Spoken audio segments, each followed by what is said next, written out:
नमस्कार, स्वदेश न्यूज देख रहे हैं आप। मैं हूं आपके साथ राखी और एक्सपीरियंस पोल में आप सभी का स्वागत है।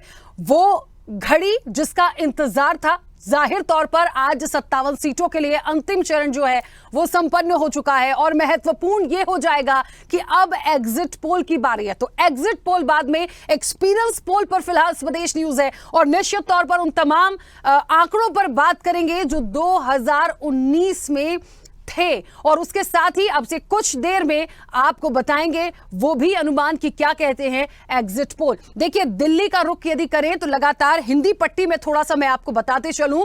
हिंदी पट्टी में यदि हम बात करेंगे तो दिल्ली 7 में से 7 सीटें जो हैं वो कहीं ना कहीं भारतीय जनता पार्टी को इसका पूरा फायदा मिला था। हरियाणा 10 में से 10 सीट लेकर गई थी, हिमाचल 4 सीट में से 4 खाते में गई, उत्तराखंड की 5 में से 5, गुजरात की 26 में से 26 और राजस्थान की 25 में से 24 सीट गई थी। मध्य प्रदेश की यदि बात करें तो 29 सीट में से 28 बीजेपी को मिली और छत्तीसगढ़ में 11 सीट जो थी उसमें से 9 सीटें लेकर गए, यानी कुल 117 सीट जो थी वो भारतीय जनता पार्टी। अब देखिए, यहां पर बड़ा महत्वपूर्ण ये हो जाता है कि हिंदी पट्टी के साथ साथ दूसरी जगह का भी थोड़ा सा हम जिक्र लेते हुए चलेंगे। यहां पर उत्तर प्रदेश की हम बात कर ले तो यहां भी देखिए आप, उत्तर प्रदेश में भाजपा का प्रदर्शन किस तरीके से रहा। 80 में से 62 सीटें मिली थी, पश्चिम बंगाल में 42 में से 18 सीटें लेकर गए थे, बिहार में 40 में से 17 सीट, झारखंड में 14 में से 11 सीट, महाराष्ट्र में 48 में से 23 सीट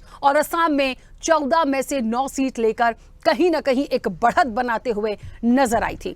और कुल मिलाकर एक देखिए, एक ओवरऑल सिनेरियो जो कहता है बीजेपी को 238 में से 140 लोकसभा में जीत मिली थी।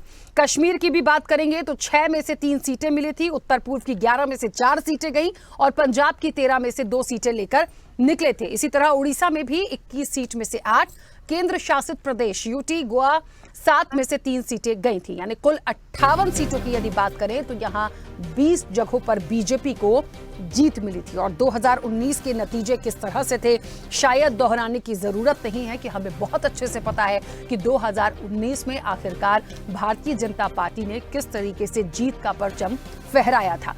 अब बड़ा सवाल है कि इस बार का जो एग्जिट पोल आता है और इस बार के जो नतीजे 4 जून को आएंगे वो कहां तक सटीक बैठते हैं। उसके पहले जिस तरीके से हम चर्चा में हैं वो है एक्सपीरियंस पोल और उसमें हम बात करेंगे आखिरकार पिछले से अभी तक की तमाम उस आंकड़ों पर जो कहीं ना कहीं भारतीय जनता पार्टी के फेवर में गया था और बाकी जो अनुमानित सीटें थी वो क्यों कम हुई थी और इस बार कितना बदलाव।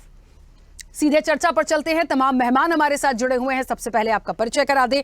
भारतीय जनता पार्टी का पक्ष रखने के लिए अमित तिवारी हमारे साथ जुड़े हैं। अमित जी, बहुत स्वागत चर्चा में जुड़ने के लिए। आम आदमी पार्टी का पक्ष रखने के लिए रीना सक्सेना हमारे साथ जुड़ी है। रीना जी, आपका भी बहुत स्वागत है। समाजवादी पार्टी का पक्ष रखने के लिए निशांत ठाकुर हमारे साथ जुड़े हैं। निशांत जी, आपका भी बहुत स्वागत है। राजनीतिक विश्लेषक हैं अनंत अमित, अनंत जी आपका भी बहुत स्वागत है। कांग्रेस का पक्ष रखने के लिए कुंडरू पुष्पलीला हमारे साथ जुड़ी हैं। कुंडरू पुष्पलीला मैम, आपका भी बहुत स्वागत है। और स्वदेश न्यूज की सीनियर एडिटर मुक्ता पाठक जी हमारे साथ जुड़ी हैं। मुक्ता पाठक जी, आपका भी बहुत स्वागत है। चर्चा की शुरुआत सबसे पहले अमित जी आपसे ही, क्योंकि अब 2019 में तो जीत का परचम फहराया ही था। हिंदी पट्टी से मैं उत्तर प्रदेश चले जाऊं या कश्मीर आ जाऊं या तमाम जगह पे अच्छी सीटें लेकर निकले थे, मान लेते हैं। इस बार का एग्जिट पोल जो है वो अब से कुछ देर में आएगा, लेकिन एक्सपीरियंस पोल में जो बातें आ रही हैं, जो आंकड़े पिछली बार के आ रहे हैं, कितनी उम्मीद आपको लगती है इस बार? धन्यवाद। देखिए, अभी ब्रेक से पहले भगीरथ जी थे और फिर ब्रेक के बाद आप आ गई, तो ये वैसा ही था कि कांग्रेस पार्टी 295 सीटों का दावा कर रही थी और सरकार बन गई भारतीय जनता पार्टी की।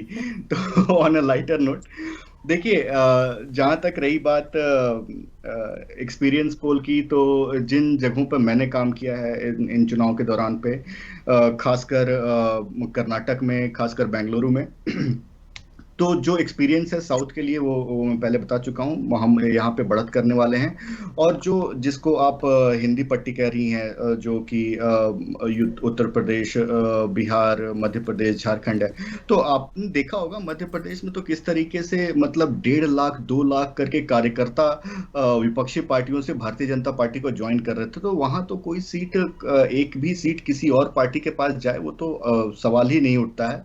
उत्तर प्रदेश में भी हम सारी सीटों पर जीतने के लिए लड़ रहे हैं। और उसी तरीके से राजस्थान हो, छत्तीसगढ़ हो और बिहार हो, तो हम इस बार हो सकता है किशनगंज भी हम जीत जाएं, उनको वो भी नसीब ना हो किशनगंज भी। तो हमारी स्थिति काफी मजबूत है। और अभी कुछ ही घंटे बाकी हैं और उसके बाद परिणाम भी आने लग जाएंगे। तो हम 400 प्लस के पार जा रहे हैं, ये हमारा आकलन कहता है। और मुझे तो पता नहीं, जो खड़गे जी ने प्रेस वार्ता की और उसके बाद कहा 995 आ रहे हैं, तो उन्होंने ये नहीं बताया कि कांग्रेस पार्टी की कितनी आ रही है। उन्होंने एक आंकड़ा तो दे दिया, जो जिस पार्टी का स्ट्राइक रेट 2014 में 9% हो, 2019 में 12% हो, वो अचानक से सोचे कि उसका परसेंट स्ट्राइक रेट 70%, 80% डिस्टिंक्शन से पास हो जाएंगे। तो मुझे नहीं लगता, ये कपोल कल्पना है। उनका प्रेस मीट भी समोसे वमोसे खाने के लिए हुआ है, और इससे ज्यादा का कुछ है नहीं। वो बस आकलन करते जाएं। और हमारी स्थिति काफी मजबूत है, हम 400 के पार जा रहे हैं। ये सुनामी चल रही है राखी जी, एक चीज हमें समझ लेना पड़ेगा कि ये प्रधानमंत्री मोदी जी की सुनामी चल रही है, इसको कोई नहीं रोक पाएगा। जो भी आएगा वो हवा के तिनके की तरह उड़ जाएगा, इसके सामने कोई टिकने वाला नहीं है। और ये जो 2024 के जो परिणाम आएंगे, वो बहुत सारे नेताओं के लिए एक निर्णायक मौका शामिल होगा। बहुतों की तो राजनीति भी खत्म हो जाएगी, क्योंकि बहुत लोगों को मैंने कहते हुए सुना है कि ऐसा हो जाएगा तो वो अपनी राजनीति छोड़ देंगे, वो ऐसा हो जाएगा तो वो अपनी राजनीति छोड़ देंगे, विपक्षी दलों के। तो बहुत नेताओं की राजनीति खत्म करने वाला ये 2024 का चुनाव बहुत है। बड़े कॉन्फिडेंस में है अमित जी। ठीक है, आने दीजिए एग्जिट पोल में फिर बैठूंगी, 4 को भी बैठेंगे, फिर अपन बात करेंगे हवा की वो जो सुनामी आ रही है उससे कौन उड़ा और किसने राजनीति छोड़ी। मुझे याद रहेगी ये बात। कुंडरू पुष्पिला जी, आवाज पहुंच रही है मेरी? आप पूछ रहे हैं मैम, ये बात तो बिल्कुल देखिए सच है, जो सच है वो सच है। पिछले बार के आंकड़ों को हिंदी पट्टी में देखिए, मैं थोड़ा सा उत्तर प्रदेश को भी लेते चलती हूँ साथ में, क्योंकि उत्तर प्रदेश से पूरी सत्ता का रास्ता तय हो जाता है। तो निश्चित तौर पर जो सीटें थी वो भारतीय जनता पार्टी के पास अच्छी खासी सीटें उनको मिली और उन्होंने एक बढ़िया बढ़त के साथ एक अपनी सरकार बनाई। और इस बार की जो बात हो रही है, इस बार जो वोटिंग हुई है, इस बार क्योंकि कांग्रेस जो है वो तमाम गठबंधन के साथ थी, कितनी उम्मीदें हैं? वो तो अभी भी कह रहे हैं 400 पार। अरे माँ, अभी तो ये 400 नहीं बोलना था पॉप बेचारा मोदी जी ने। ये जो मोदी का चेहरा लेके आ गए ना, अगर मोदी हार गए पूरा बीजेपी 0 हो जाएंगे। ये चेहरा भारतीय जनता पार्टी का सब लोगों का चेहरा बनना चाहिए था। वाजपेयी से लेके अभी तक जो भी था, उन लोगों को रेस्पेक्ट करते हुए पार्टी में रहना था।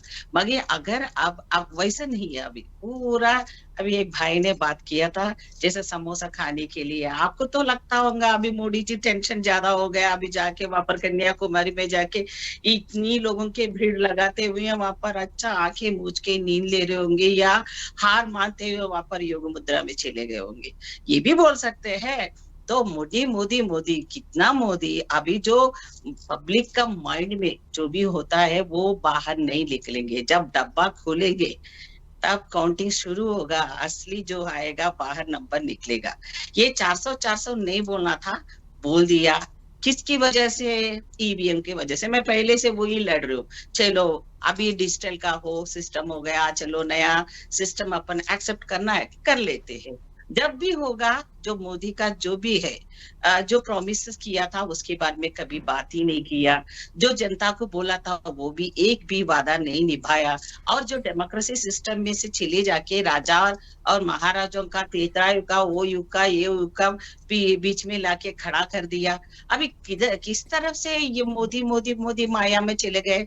इतनी अच्छा था वाजपेयी जी ने कि हमारा उस टाइम में डेमोक्रेसी का जो डायरेक्शन ऐसा था और सिस्टम अच्छा था कि एक को एक हेल्प कर लेते थे। जब खुद वाजपेयी जी ने कहा था, एक उनको जब प्रॉब्लम हुआ था खुद का कांग्रेस सरकार से, उस टाइम में उन्होंने हेल्प किया, मेरे को हुआ था, अच्छे होता था, माहौल अच्छा था, रहता था।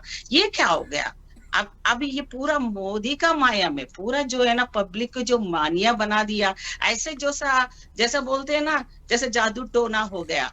ये हवा का बात है, कहाँ है? आपके हाथ में हंस रहे नहीं, पब्लिक के हाथ में हंस रहे, जो वोट डालने का सिस्टम में है। ये सपना जो ले रहा है ना, 10 साल देखने के बाद अभी आने वाला भी यही बोलेंगे, वो ही सोचेंगे क्या होगा माँ। चलिए, ये नहीं कुंडरू पुष्पिला जी, मैं रोकूंगी मैम, क्योंकि समय की अपनी सीमा है और मेहमान बहुत सारे, सबकी प्रतिक्रिया आ जाए। कुछ कह रहे निशान जी, चलिए बोल लीजिए जल्दी से।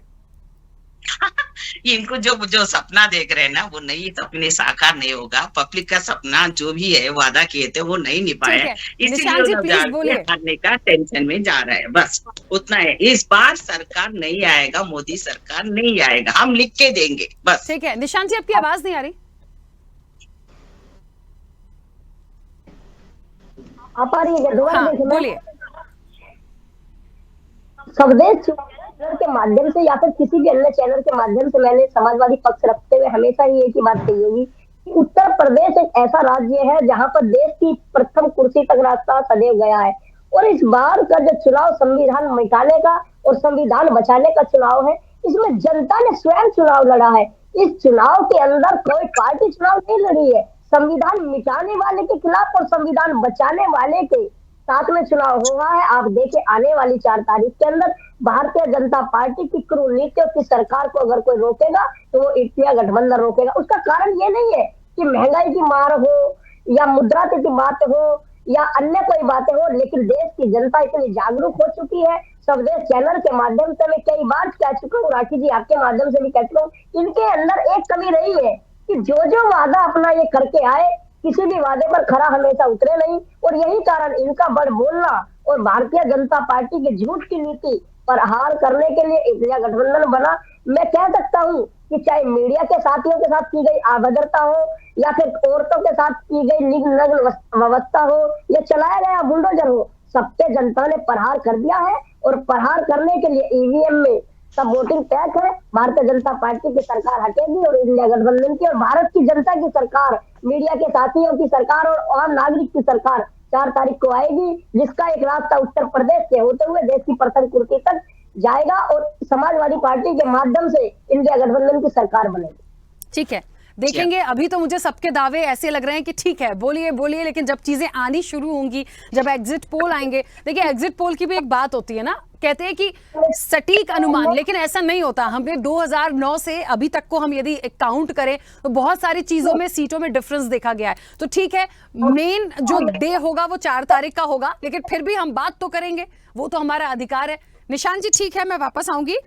रीना जी, मैं दिल्ली के बारे में आपसे बात करना चाहती हूँ, और इसलिए क्योंकि आम आदमी पार्टी, देखिए पंजाब की जहां तक बात है 13 सीटों पे इलेक्शन हो गया, दिल्ली की 7 सीटें नहीं थी, और ये बहुत महत्वपूर्ण होगा इस बार। तो मैं तो बस ये जानना चाहती हूँ कि कितना अनुमान लगा पा रही है कि कितनी सीटें दिल्ली की इस बार लोकसभा में आती हैं आम आदमी पार्टी की। देखिए, भारतीय जनता पार्टी का पहला गलत कदम दिल्ली के मुख्यमंत्री को जेल भेजना, उसका नतीजा, उसका परिणाम, दुष्परिणाम भारतीय जनता पार्टी को उठाना पड़ेगा, क्योंकि दिल्ली की जनता नाराज है, और दिल्ली की ही नहीं पूरे देश की जनता नाराज है, जिसका असर इस बार पूरे 2024 के चुनाव में दिखाई दिया अरविंद केजरीवाल जी के जेल जाने की प्रक्रिया से। दूसरी चीज, हमने विधानसभा जीती, एमसीडी पे कब्जा किया है, और इस बार 7 सीटें लोकसभा की, जैसे हमारे राष्ट्रीय नेतृत्व अरविंद केजरीवाल जी बोल चुके हैं, 7 सीटें दिल्ली की आम आदमी पार्टी जीत रही है, इंडिया गठबंधन जीत रहा है। इसमें कोई दो राय, कोई शक, कोई शुभा नहीं है। चलिए ठीक है मुक्ता जी, बड़ा महत्वपूर्ण है क्योंकि डे 1 से हम सारी चीज़ों को देख रहे हैं, समझ रहे हैं, और मुझे लगता है आज सबको अच्छा लग रहा होगा कि हाँ चलिए ये इलेक्शन संपन्न हुआ। लेकिन अब एक नई तैयारी, एक नए जोश के साथ है, उस इंतजार एग्जिट पोल का हो रहा है, और उसके बाद 4 तारीख का। वाकई में पिछले 2019 के तमाम स्टेट्स को हम यहाँ उठाकर देखें तो एक अच्छी खासी सीट के साथ भारतीय जनता पार्टी थी। इस बार उन्होंने अपनी 100+ सीटें और बढ़ाई हैं, तब जाके तो वो 400 होगा, 303 पे वो थे, और अब 400 की बात हो रही है। लेकिन जिस तरह से मुद्दे आए, जिस तरह से बयानबाजी आई है, पूरा ओवरऑल सिनेरियो देखें, और हर स्टेट की अपनी स्ट्रैटेजी है, क्या एक कह पाएंगे ये एक नेक टू नेक फाइट मानती हैं, या आपको लगता है 2019 जैसा कोई माहौल दिखेगा? बिल्कुल, बहुत अहम सवाल है कि क्या नेक टू नेक फाइट है। देखिए, नेक टू नेक फाइट देने की बिल्कुल कोशिश की है राहुल गांधी और इंडिया गठबंधन ने, हम ये नहीं कह सकते, क्योंकि जिस तरह से प्रधानमंत्री नरेंद्र मोदी के बयान आ रहे थे, तत्काल पलटवार आ रहा था राहुल गांधी का, तो नेक टू नेक फाइट देने की कोशिश पूरी की है। लेकिन जो ग्राउंड रिपोर्ट है, जिस तरह से बीजेपी ने एग्रेसिव कैंपेनिंग की है, जिस तरह से जो प्रधानमंत्री नरेंद्र मोदी की ब्रांडिंग है, और जो बीजेपी की सरकार ने जो डिसीजंस लिए हैं सेंटर में, अगर उसकी बात करें तो मैं लगातार ये बात कह रही हूँ कि ऐसा प्रतीत हो रहा है। देखिए, कह तो कोई कुछ नहीं सकता, ये सारे एक गेस वर्क होते हैं जो हम लोग ग्राउंड में जाके रिपोर्टिंग करते हैं, देखते हैं, बातें करते हैं, उससे बात होती है। बाकी तो जो होगा वो 4 तारीख को क्लैरिटी आ जाएगी। लेकिन अभी जो ऐसा माहौल जो दिख रहा है, वो ऐसा लग रहा है कि 2019 रिपीट हो रहा है। बीजेपी की बात करें और कांग्रेस की सीटों में बढ़ोतरी होगी।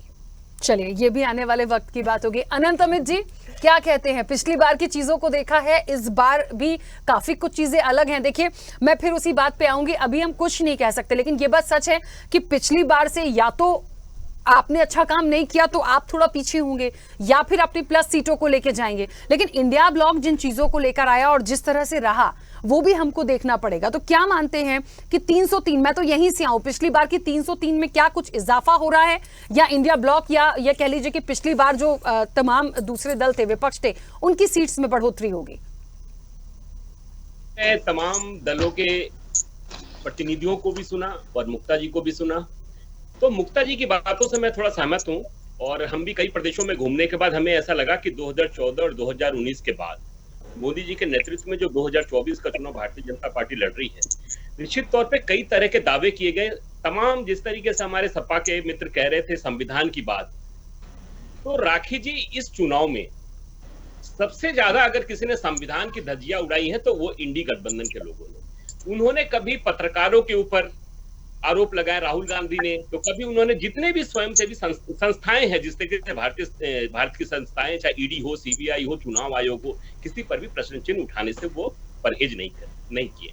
हमें ये लगता है राखी जी कि बहुत अच्छा आपने एक्सपीरियंस पोल दिखाया है, तो हमें ये लगता है कि पिछले बार जो 303 के आसपास भारतीय जनता पार्टी के पास था, हमें ये लगता है कि इस बार 310 के आसपास होगी और निश्चित तौर पे भारतीय जनता पार्टी के नेतृत्व में सरकार बनेगी, हमें जैसा लगता है। और जो हमने घूमने के बाद हमने पाया है, और इस चुनाव में जो वोटर था राखी जी, वो इतना साइलेंट था कि जब हम बूथ पर जाकर लोगों से पूछते थे कि भाई किसको वोट दे रहे हो, तो तमाम तरह के बातें, कोई भी ये स्पष्ट करने को तैयार नहीं था कि हम किसको वोट दे रहे हैं। तो इस बार जो भी एग्जिट पोल भी जो लोग हमारे मित्र लोग कर रहे थे, उनके लिए बहुत ही संकट था कि ये पता करना कि वोटर किसको वोट दे रहा है। पहले वोटर बहुत उत्साहित था, 2024 के चुनाव में हमने ये देखा कि 14 और 19 की अपेक्षा वोटर बहुत साइलेंट था, और जिस तरीके से एक वेव जो होता है चुनाव में, वो वेव नहीं दिख रहा था, वो अंडर करंट नहीं दिख रहा था।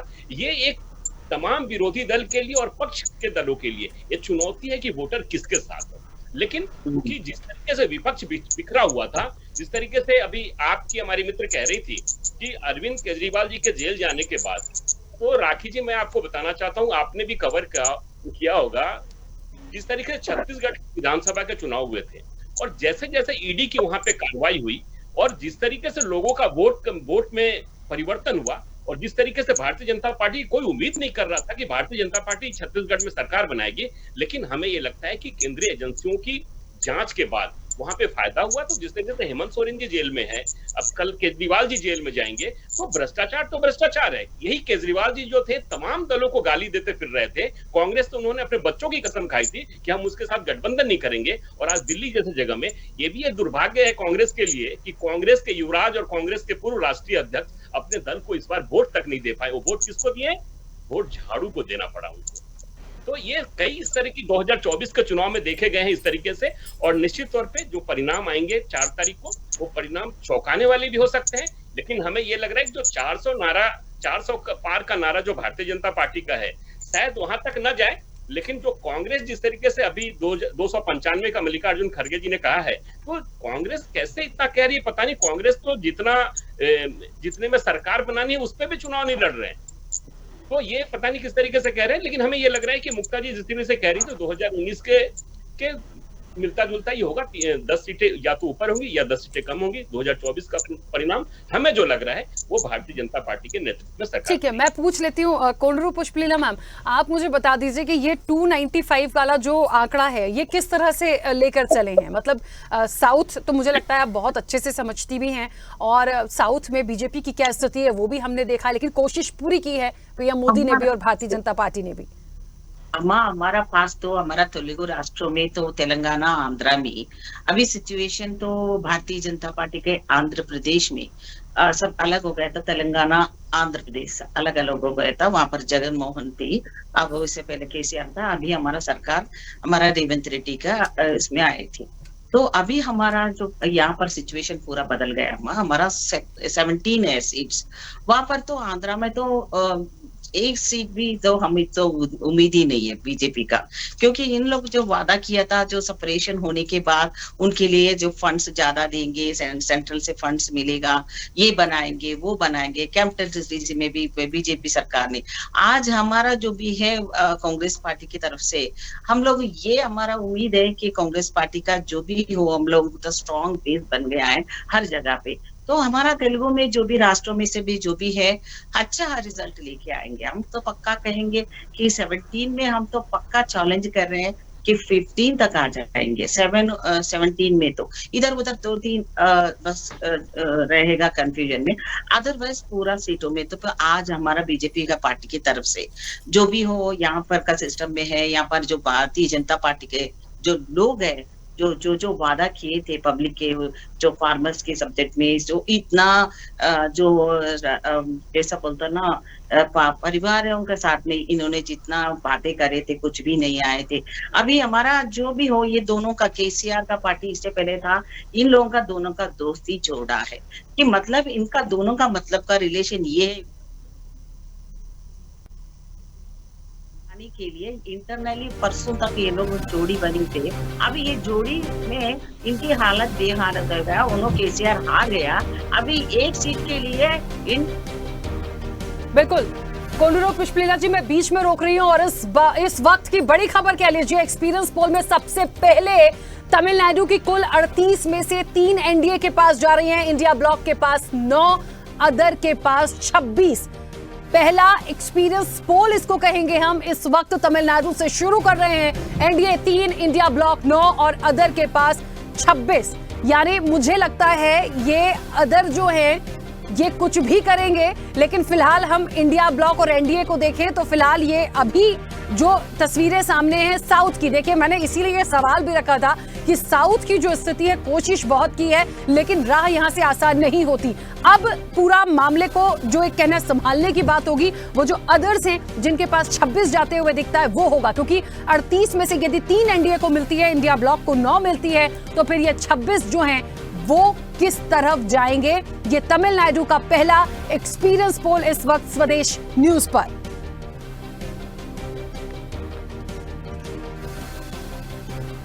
तो तमिलनाडु की कुल 38 सीटें हैं, पहला एक्सपीरियंस पोल आपके सामने। एनडीए के खाते में 3 सीटें जाती हुई दिख रही हैं, इंडिया ब्लॉक के पास 9 और अदर्स के खाते में 26।